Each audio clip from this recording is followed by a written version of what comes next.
You know, it's really time for us to move beyond the criticism and all the negativity that has characterized our debates on education. AB 484 gives us the opportunity to join into a successful transition towards a solution for education in California. It's really time to stop demanding that our teachers teach to the test and then criticizing them for the fact that our students are not prepared for college or the workforce.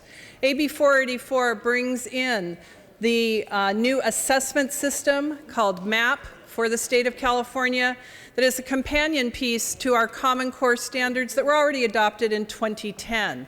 It's a very important piece of legislation.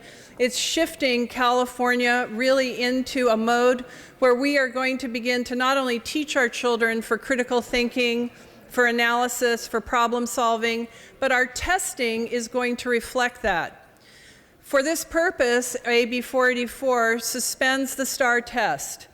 Why would we want to go into our classrooms, teach to the Common Core, teach analytical thinking, and then at the same time be asking our teachers, oh, by the way, you need to also be preparing for this test in the spring called the STAR. It makes no sense at all to teach one way and test on another system. For that purpose, we are this year doing a field test throughout the entire state of California. We're allowing all students, all districts, all teachers, a practice run at the new MAP testing, the computer-based testing that we will have fully operational next year in 14-15. Why are we doing this? We're doing this because, as I said, we're tired of finding fault. It's time to find a solution. This is part of it. We want our students to be successful. We want them to have an opportunity not only to have every precious instructional minute focused on the actual education and information they need to know and the thinking processes they need, but we also want to make sure that the test is matched to that.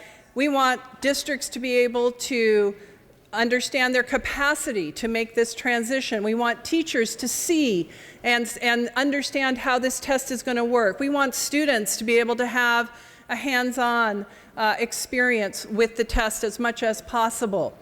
And so the field test is not designed to have individual test results. It's designed to see how the test will work, and we want to see how the students will work with it. How will the teachers work with it? How will our districts work with it?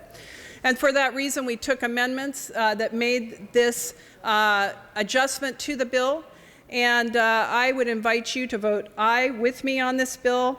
I think that it's very, very important. We have the governor's support. We have the state superintendent of public instruction, Tom Torlakson, as the sponsor. I have held countless educational stakeholder meetings with group after group in support. This bill is a result of many of those in the education field coming together. Furthermore, the business community has also been invested. The LA Chamber has also a co-sponsor of this bill, and they want students that will come out and be ready for the workforce and know how to think. So for that reason, I encourage you to join in a positive step, a step towards a solution, a step that's going to move California education forward. I do ask for your aye vote. Ms. Bonilla, you may close. Thank you very much, Madam Chair. I want to address some of the questions and issues, and I think there's some grave misunderstandings around the issue of AB 484. First of all, for clarification, the state superintendent will be presenting a plan for an entire system of assessments to the State Board of Education. We're not just throwing everything out and saying that's it, we're done with testing. That plan will be presented, and that's included in the bill. Another issue that was raised is, is testing for accountability? Let me make it clear, we're talking about 1 year. We're talking about this 1 year where there will not be individual test scores. Why is that? Because they would be completely invalid. You have actually, in a classroom, you're going to have students taking completely different questions from the test. There's 5,000 questions they're going to be out there testing the students on to see how valid the questions are. There's no meaningful data to be gathered from the field test except how the test will perform.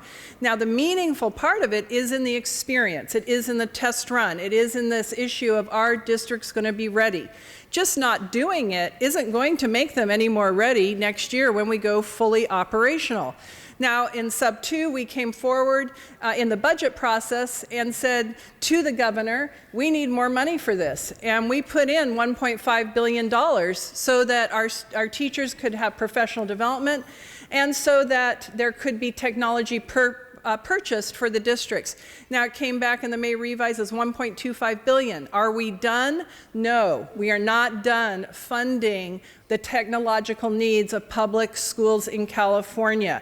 Next year, that is an issue that we're going to address again, but we will be much better situated to know the exact needs of our districts because of what AB 484 is doing, because districts will have to go and get into their IT specifics and figure out, do they have enough classroom support? Do they have the bandwidth? And then guess what? They have to go out and get it. It's the 21st century. It's 2013. We can't delay our students' progress, their workforce readiness, just because we're not up to the challenge of facing something that's a difficult obstacle. And there will be problems. There will be districts that won't be able to manage it for various reasons, districts that have geographic challenges. That's the information we need to know. That's the information, and that's the year where you don't want to be gathering individual student data and making broad statements about how kids in California are learning. It's not the point of the field test.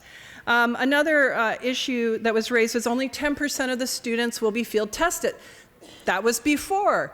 AB 484, for all of the critique it just received, mandates the field test will be given to all children in the state of California.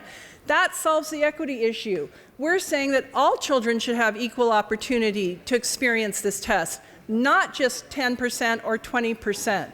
And so that is what the bill actually does. We are going to be giving either the math or the English language arts, and districts have the option to purchase the other half of that test. And they can do both of them if they feel ready, if they have that computer readiness. If they don't, they will take the one half they get, and then they will be able to see, can they logistically handle this process? We had the LA Times quoted in one of the comments. I'm so glad we don't set educational policy based on editorials or newspapers. I don't think any of us professionally would abdicate our expertise as educators or as attorneys or any profession here to editorial boards or to newspapers. And then we had the issue of Secretary Duncan and his threats to fine California. The irony of this is the fact that a few weeks ago, Secretary Duncan came out with a statement saying, you know what, we should not be double testing our children. We shouldn't be giving old tests and new tests. That was his idea. His idea was to say, in September, I'm going to have a waiver out there for you to apply for. We're waiting for the details on that waiver. The governor will be working with Washington to work out the details.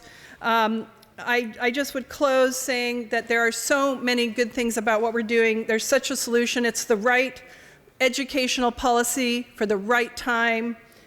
And California is the right state to lead this way forward. I urge your aye vote.